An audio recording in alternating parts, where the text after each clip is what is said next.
જય શ્રી કૃષ્ણ મિત્રો, કેમ છો?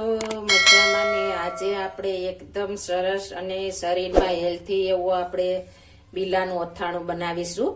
મેં આ 1 કિલો બીલા લીધા છે. આપણે એકદમ સરસ બજારમાં મળી રહે છે, આપણે શાક માર્કેટમાં ગમે ત્યાં મળી રહે છે. અને આપણે મંદિરે પણ આનું ઝાડ હોય છે. આપણે બીલીમાં આવે છે આ બીલા. આપણે શિવ મંદિરે બીલીનું ઝાડ હોય જ છે, તેમાં પણ હોય છે.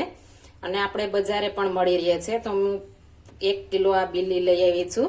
એકદમ સરસ સ્વચ્છ પાણીએ ધોઈ લીધા છે. અને હવે તેને આપણે પેલા છાલ ઉતારી લેવાની છે. આની છાલ થોડી કડક હોય છે, એટલે પિલર વડે નહીં ઉખડે, આપણે છરી વડે ઉતારીશું. આ રીતના આપણે છાલ ઉતારી લેવાની છે. અને અત્યારે હરેક જગ્યાએ બીલીના ઝાડમાં બીલા હોય જ છે. અત્યારે સિઝન છે બીલાના અથાણાની.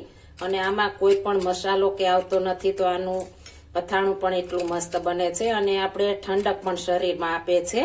આપણે જે બીલાનું શરબત બનાવીએ છીએ તે બીલા છે. આપણે આ નાના હોય ત્યારે અથાણું કરવાનું હોય છે.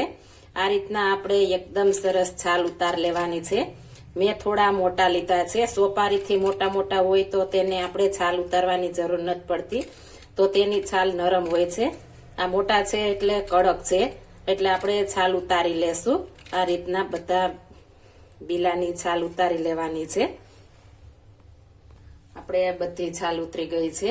હવે આને આપણે પાણીમાં કટિંગ કરવાના છે, નહીતર કાળા થઈ જશે. હવે આપણે એક બાઉલમાં પાણી લઈ લીધું છે ને તેનું આપણે આ રીતના ચક્કર કરવાના છે. અને જો તમે ચક્કર ન ખાતા હો તો તેને 2 ભાગમાં પણ કટિંગ કરી શકો છો. આ રીતના પણ ચક્કર હશે તો આપણે જોઈને ખાવાની મન થઈ જાય, એટલે આ રીતના પણ કરી શકો છો. મારા ઘરમાં ચક્કર જ ખાય છે, તો આ રીતના આપણે બધા ચક્કર કરી લેશું. એકદમ મીડિયમ સાઈઝના કરવાના છે. આ રીતના થિકનેસ રાખવાની છે. આપણે સરસ કટિંગ થઈ ગયા છે. આ રીતના આપણે થિકનેસ રાખવાની છે, એટલે એકદમ મસ્ત આપણે બને. હવે આપણે આગળની પ્રોસેસ કરીશું. કોઈ પણ એક બાઉલ લઈ લેશું, મિક્સ થાય તે રીતના. તેમાં આપણે પાણી નાખી દેશું 3 થી 4 કપ. હવે તેમાં આપણે નિમક નાખી દેશું 2 મોટા ચમચા. તમારે બીલા હોય તે પ્રમાણે નિમક લેવાનું છે.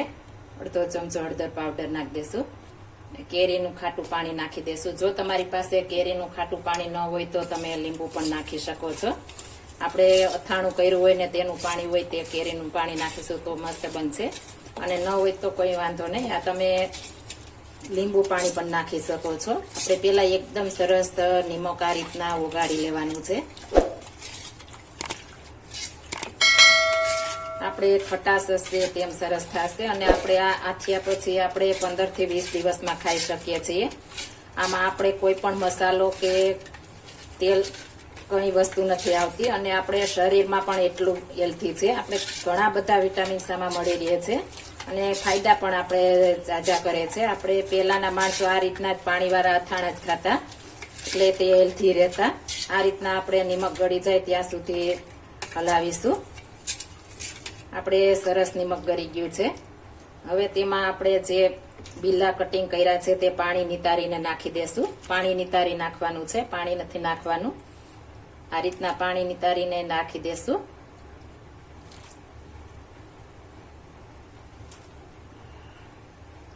અને આ રીતના હાથ વડે સરસ જોડી લેશું, એટલે બધામાં એકદમ સરસ ખાટું ને નિમક વાળું પાણી ચડી જાય. આ રીતના સરસ મિક્સ કરી લેવાનું છે. આ જોતા જ આપણે ખાવાનું મન થઈ જાય તેટલું મસ્ત આપણે અથાણું બને છે. કેટલું મસ્ત લાગે છે, ચક્ર એટલું સરસ લાગે છે કે આપણે ખાવા માંડીએ. આ ખાસું તો આપણે એકવાર બનાવશો તો તમારા ઘરમાં બધાને ભાવશે, તેટલું મસ્ત બને છે. આપણે સરસ મિક્સ થઈ ગયું છે. હવે આપણે કાચની જારમાં ભરી લેશું. આપણે કાચની જાર લઈ લીધી છે. પેલા આપણે બીલા નાખી દેવાના છે. આ રીતના આપણે જો વધારે હોય તો મોટી જાર લેવાની છે. મારે થોડા છે એટલે નાની જાર લીધી છે. આ રીતના સરસ આપણે ગોઠવી દેશું.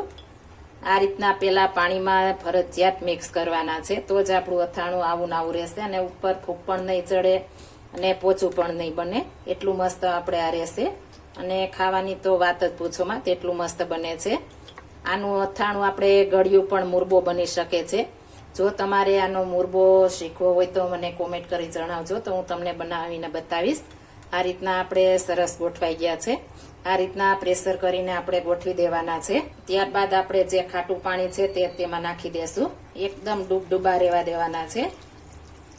આ રીતના ઉપર પાણી આવે તે રીતના રાખવાના છે, એટલે આપણું અથાણું આવું ને આવું રહેશે, જરા પણ નહીં બગડે. અને આપણે ઢાંકણું ઢાંકીને રહેવા દેશું. આપણે એકદમ સરસ બીલા તૈયાર થઈ ગયા છે. જો આ મારી રીત પસંદ આવી હોય તો મારી ચેનલ લાઈક, શેર અને સબસ્ક્રાઇબ કરી દેજો. ફરી મળીશું નવી રેસીપી લઈને. જય Shri Krishna. Thank you for watching guys.